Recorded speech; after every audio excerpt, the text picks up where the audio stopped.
बिस्मिल्लाहिर्रहमानिर्रहीम, अस्सलाम वालेकुम। आज सेकंड ईयर बायोलॉजी से हमारा नेक्स्ट टॉपिक है केमिकल कोऑर्डिनेशन चैप्टर का मैकेनिज्म ऑफ हार्मोनल एक्शन। अब इस टॉपिक को रिकॉर्ड करने का मकसद सिर्फ ये है कि कुछ स्टूडेंट्स जो हैं बार बार कमेंट कर रहे थे, मैसेंजर पे मैसेजेस भेज रहे थे कि sir how hormone do work. तो इसलिए मैंने सोचा एक छोटी सी हेडिंग में आप लोगों को शॉर्ट कंसेप्ट दे दूं। तो हार्मोन किस अंदाज में काम कर रहा है, इसका मैकेनिज्म जो है वो हमारे पास दो तरीके हैं इसके, यानी कि दो तरीकों से हार्मोन जो है वो अपना फंक्शन परफॉर्म करता है। पहला जो मैकेनिज्म हमारे पास है वो है फिक्स मेम्ब्रेन रिसेप्टर मैकेनिज्म, और दूसरा जो है वो है mobile receptor mechanism.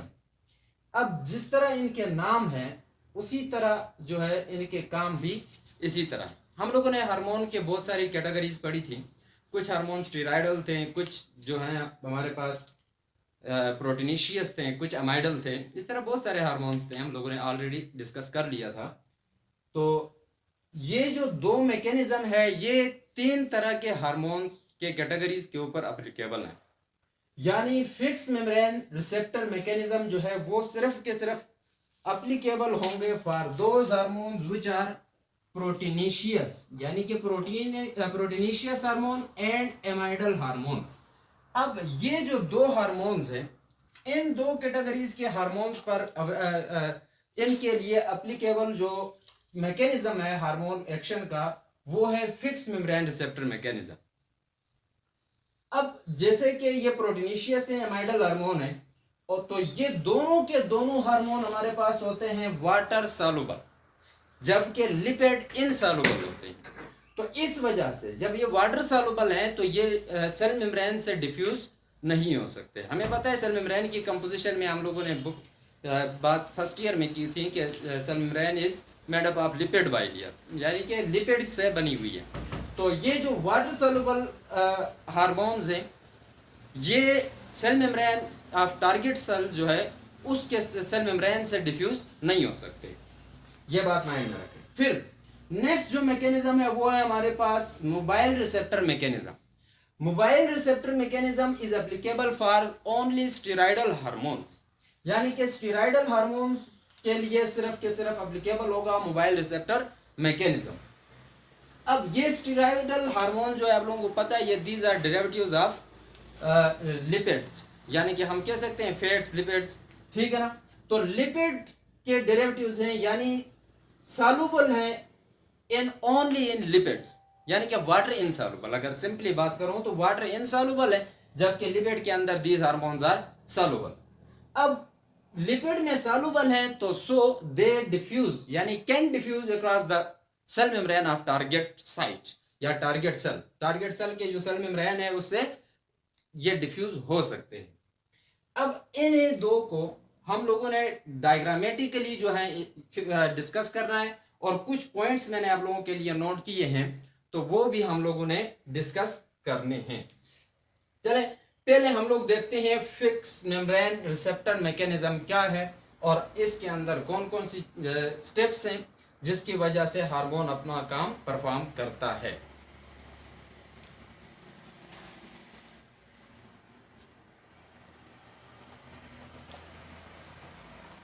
Fix membrane receptor में आप लोगों को पता है एंडोक्राइन ग्लैंड जो है वो हार्मोन की सिक्रीशन करेंगे।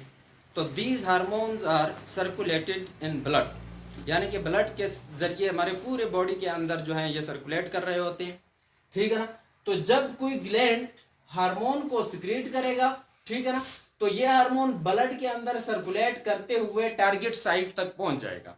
जब टारगेट साइट पर पहुंच जाए हार्मोन तो उस वक्त वहां पर पहुंचकर टारगेट साइट पे जब पहुंचेगा तो उस वक्त ये क्या बनाता है, एक कॉम्प्लेक्स बनाता है रिसेप्टर के साथ मिलकर। इस बात का सिंपल मतलब ये है कि हार्मोन जो है कोई एंडोक्राइन ग्लैंड हार्मोन को सिक्रीट करें तो वो पहुंच जाएगा कहां पर, cell membrane of the target site, target cell के सेल मेम्ब्रेन तक पहुंच जाएगा।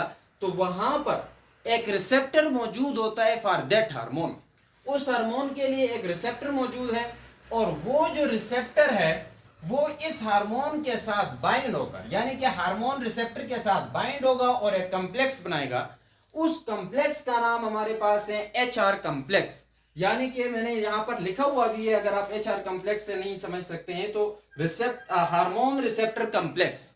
तो अब यहां पर ये जो HR कॉम्प्लेक्स बना है, इसमें देखें दो चीजें, एक मैंने H जो है ब्लैक कलर से लिखा है जो कि हार्मोन को रिप्रेजेंट कर रहा है, और दूसरा रेड कलर है यानी कि रिसेप्टर को रिप्रेजेंट कर रहा है। HR कॉम्प्लेक्स में दो चीजें, हार्मोन और रिसेप्टर। यहां पर वो हार्मोन है जो एंडोक्राइन सिस्टम ने रिलीज किया था। अब ये हार्मोन जब इस रिसेप्टर के साथ आके बाइंड होगा तो उस वक्त अगर हम लोग सिर्फ हार्मोन की बात करें तो hormone will act as extracellular messenger, या फिर इसको हम लोग दूसरा नाम हम लोग देते हैं प्राइमरी मैसेंजर या फिर फर्स्ट मैसेंजर का नाम देते हैं। तो फर्स्ट मैसेंजर यहां पर कौन है? हार्मोन है। और वो हार्मोन कब फर्स्ट मैसेंजर होता है? जब ये रिसेप्टर के साथ बाइंड हो, यानी कि सिंपली अगर आप लोग कहो तो जब ये टारगेट साइट पर पहुंच जाए तो उस वक्त एक्ट करेगा एज एक्स्ट्रा सेलुलर मैसेंजर। अब जब HR कॉम्प्लेक्स बन गया on the cell membrane of target cell, तो उस वक्त एक एंजाइम एक्टिवेट होगा inside the cytoplasm of the target cell.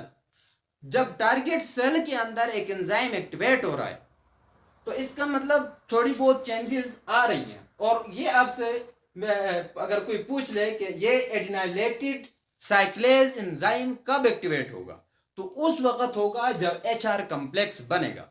तो HR कॉम्प्लेक्स बना साइटोप्लाज्म के अंदर, एडिनाइलेटेड साइक्लेज एंजाइम जो है वो एक्टिवेट होगा। अब ये एंजाइम एक्टिवेट होकर क्या करेगा? This enzyme converts one molecule of ATP into cyclic AMP, यानी कि एक मॉलिक्यूल ऑफ ATP को AMP के अंदर क्या कर देगा? कन्वर्ट करेगा। और यहां पर ये जो AMP बनी है, ये AMP एक्ट करेगा as intracellular messenger, means that के सेकंड मैसेंजर। पहला मैसेंजर कौन था? हार्मोन था। जो कब ये पहला मैसेंजर बना? जब एंडोक्राइन सिस्टम से रिलीज हुआ, ब्लड के अंदर आया, ब्लड से होते हुए ये टारगेट साइट के सेल मेम्ब्रेन तक पहुंच गया। जब सेल मेम्ब्रेन पर पहुंचा उस वक्त इसने एक्ट किया एज अ फर्स्ट मैसेंजर या फिर एक्स्ट्रा सेलुलर मैसेंजर, क्योंकि ये देखें ये मैसेंजर जो है यानी कि ये हार्मोन जो है सेल से बाहर है, तो एक्स्ट्रा सेलुलर मैसेंजर, ठीक है। फिर इसके बाद यहां पर जो साइक्लिक AMP बनी, ये जो साइक्लिक AMP है ये इंट्रासेलुलर मैसेंजर या फिर second messenger. This enzyme convert 1 ATP into cyclic AMP. The cyclic AMP act as a second messenger. यहां पर मैंने लिखे हुए हैं नोट्स, तो मैं डायग्राम से समझा रहा हूं, आप लोग नोट्स यहां से लिख सकते हैं। अब क्या होगा? जब साइक्लिक AMP बना और ये अब हमारे पास है इंट्रासेलुलर मैसेंजर, तो ये करेगा इसी साइटोप्लाज्म के अंदर इनएक्टिव प्रोटीन काइनेज को, एक प्रोटीन है जो इनएक्टिव फॉर्म में, तो इस इनएक्टिव प्रोटीन काइनेज को कन्वर्ट करेगा इनटू एक्टिव प्रोटीन काइनेज में। और ये जो एक्टिव प्रोटीन काइनेज है, ये एक्टिव प्रोटीन काइनेज इसी सेल के अंदर कुछ फिजियोलॉजिकल चेंजेस अकर करेगा, और उसी चेंजेस को हम लोग नाम देते हैं कि हार्मोन ने अब अपना एक्शन कर दिया। तो एक मेथड तो ये था, एक तरीका ये था मैकेनिज्म जो है कि फिक्स मेम्ब्रेन रिसेप्टर मैकेनिज्म, जिसमें हार्मोन ने क्या किया? बाहर एक कॉम्प्लेक्स बनाया जिसकी वजह से साइटोप्लाज्म के अंदर यानी कि इनसाइड द सेल जो है कुछ चेंजेस अकर हुई, और इन्हीं चेंजेस की वजह से फिजियोलॉजिकल चेंजेस आ गई किसके अंदर? टारगेट साइड के जो सेल के अंदर, जिसने जो काम करना था वो स्टिमुलेट हो जाएगा। तो यहां तक हमारे पास जो है फिक्स मेम्ब्रेन रिसेप्टर मैकेनिज्म था। इंशाल्लाह नेक्स्ट एक छोटी सी और वीडियो होगी जिसके अंदर हम लोग मोबाइल रिसेप्टर मैकेनिज्म को डिस्कस करेंगे, बिल्कुल इसी तरह एक छोटा सा डायग्राम ड्रा करके उससे चीजें क्लियर करेंगे। यहाँ पर देखें फिक्स मेम्ब्रेन रिसेप्टर मैकेनिज्म और दूसरा मोबाइल है।